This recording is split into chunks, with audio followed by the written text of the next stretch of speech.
Friends, beloved community, listen closely.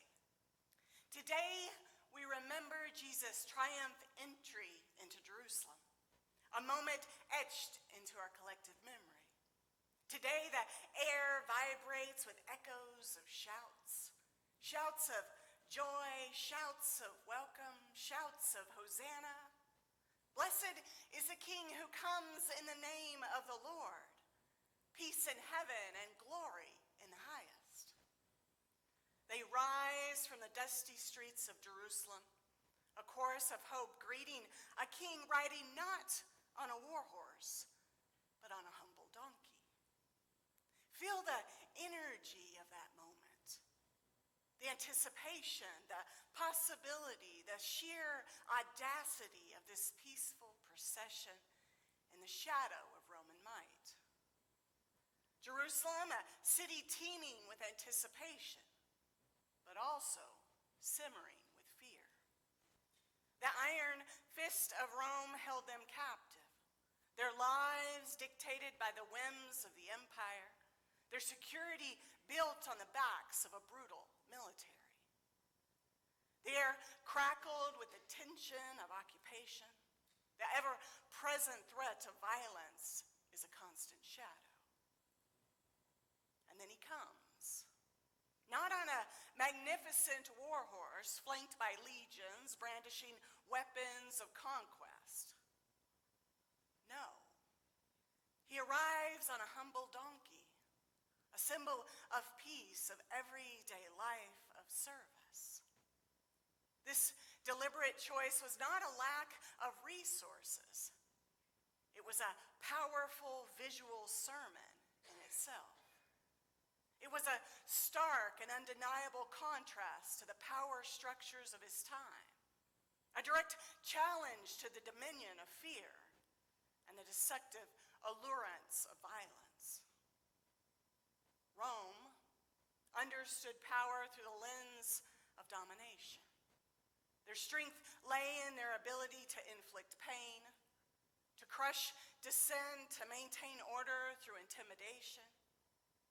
Their emperors rode in chariots, symbols of their military might, their authority enforced by the glint of steel. But Jesus offered a different path, a radical alternative rooted in love and overflowing with compassion. His power was not the power to conquer, but the power to connect. His authority stemmed not from fear,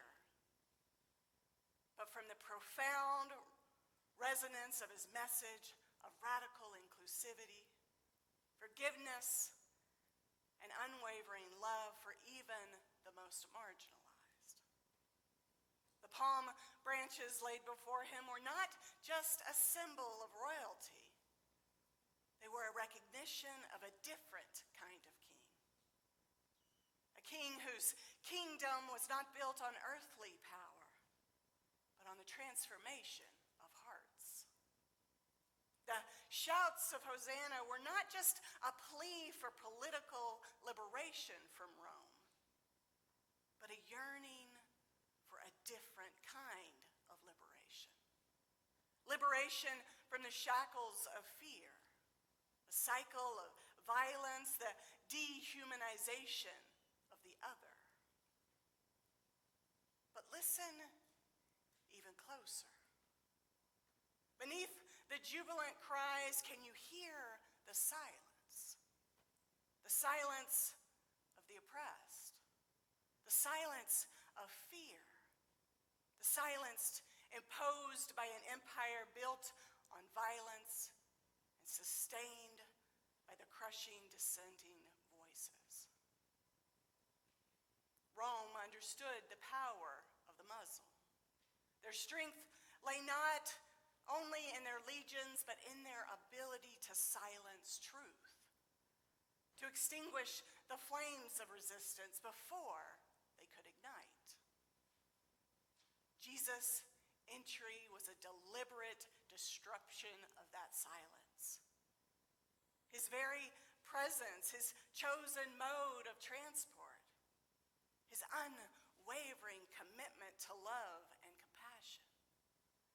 Those were shouts in the face of Roman power. His miracles weren't displays of military might, but acts of profound empathy, breaking the silence of suffering with healing touch and words of comfort. He spoke truth to power, not with threats of violence, but with the quiet, unwavering conviction of a love that saw inherent worth in every human being, even those deemed insignificant by the empire. But as we recall this scene, let us not simply romanticize the image of a king riding into a city. Let us delve deeper into the profound and revolutionary message embedded in the very way Jesus chose to enter. Think about it. Rome silenced dissent by branding it treason, by crucifying those who dared to speak out. They manufactured a narrative of their own invincibility, silencing the cries of the conquered, the whispers of rebellion. Fear was their weapon and silence was their shield. And isn't this a pattern that echoes throughout history, even into our present day? You may have heard of Martin Niemöller, who was a prominent Lutheran pastor in Germany. In the 1920s and early 30s, he sympathized with many Nazi ideas and supported radically right-wing political movements. But after Adolf Hitler came to power in 1933, Niemöller became an outspoken critic of Hitler's interference in the Protestant church. He spent the last 8 years of Nazi rule from 1937 to 1945 in Nazi prisons and concentration camps. And if you've ever seen those photos, you know you can't walk away from that without being changed. Now maybe you have heard his most memorable post-war statement, and it goes like this. First, they came for the socialist. And I did not speak out because I was not a socialist. Then they came for the trade unionist. And I did not speak out because I was not a trade unionist. Then they came for the Jews. And I did not speak out because I was not a Jew. Then they came for me. And there was no one left to speak out for me. His words permeated my mind this week as the words of Christ churned over and over in my heart. So here's another version of Niemöller's words. First, they came for the undocumented. But because I was not undocumented, I did not speak out. Then they came for the rights over women's bodies. But because I was not a woman, I did not speak out. Then they came for the poor, the disabled, the subsidized feeding and education and child care programs, and veterans benefits. But because I was not poor, disabled, had plenty of food, could afford education and child care, and was not a veteran, I did not speak out. Then they came for me. And there was no one left to speak for me. History has an uncanny ability to repeat itself. Do we stay silent or do we speak? Do we stay silent and expect the stones to cry out? Jesus knew that as he entered Jerusalem, he would have to speak out. And he knew what was facing him if he did. I ask you, rather, I plead with you to consider the times when truth has been deliberately silenced further political agendas. The silencing of scientists who warn of environmental catastrophe. Their voices drowned out by the shouts of industry and short-term profit. The silencing of the marginalized communities. Their experiences and struggles dismissed or ignored to maintain existing power structures. The silencing of journalists who seek to expose corruption. Their integrity questioned and their platforms undermined. The silencing of lawyers who, in their attempts to hold the rule of law, find themselves attacked, fired, and then their companies blacklisted. The silencing of peaceful protesters, their cries for justice met with violence, and the narrative twisted to demonize their causes. These silences are not empty spaces. They are filled with the weight of injustice, the suffocating grip of oppression. They are the breeding grounds for fear and the fertile soil for violence to take root. But just as Jesus' humble entry shattered the silence of Jerusalem, so too are we called to break the silence of our time. The shouts of Hosanna that greeted him were not just a fleeting moment of praise. They were a declaration that another way is possible. A way not built on the backs of the vulnerable, but alongside them. A way that values compassion over cruelty. Truth over propaganda, and the interconnectedness of all beings over the dominance of a few. This Palm Sunday, we are called to reflect on the choices we make in our own lives and in our world. Do we default to the language of fear, building walls and drawing lines? Do we believe that power comes from dominion and control? Or do we dare embrace the revolutionary path of Jesus?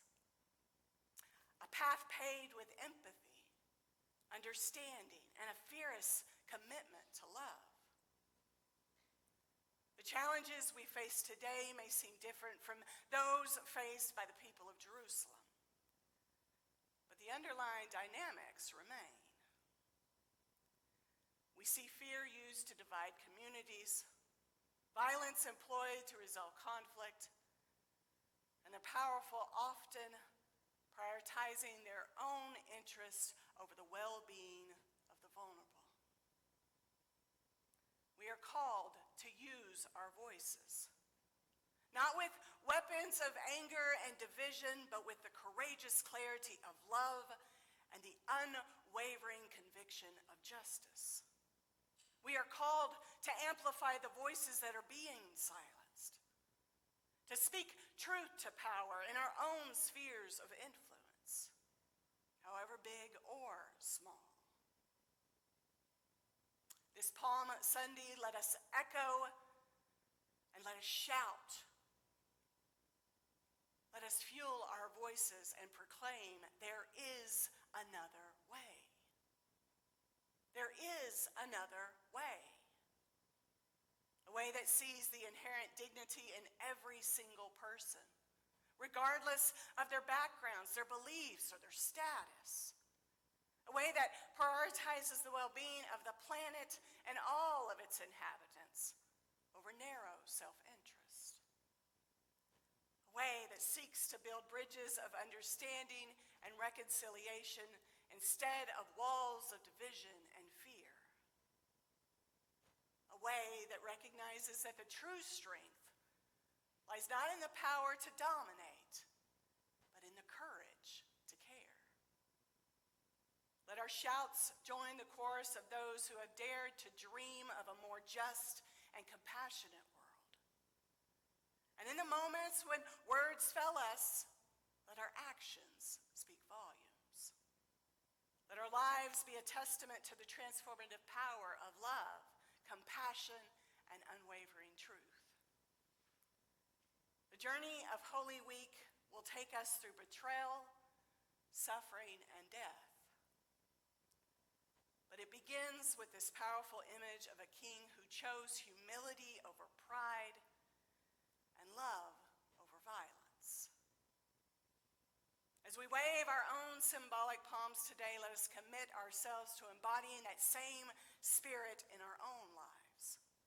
Let us be agents of peace, sowers of compassion, and unwavering advocates for a world where the gentle power of love triumphs over the destructive force of fear. May we walk this week with open hearts and a renewed commitment to the revolutionary love that Jesus embodied. A love that continues to challenge the empires of our time and offers a vision of a more just and compassionate world for all. Go forth from this place, not in silence, but with the courage to shout for a better world. Go forth and live the alternative that Jesus embodied. Go forth and let your voice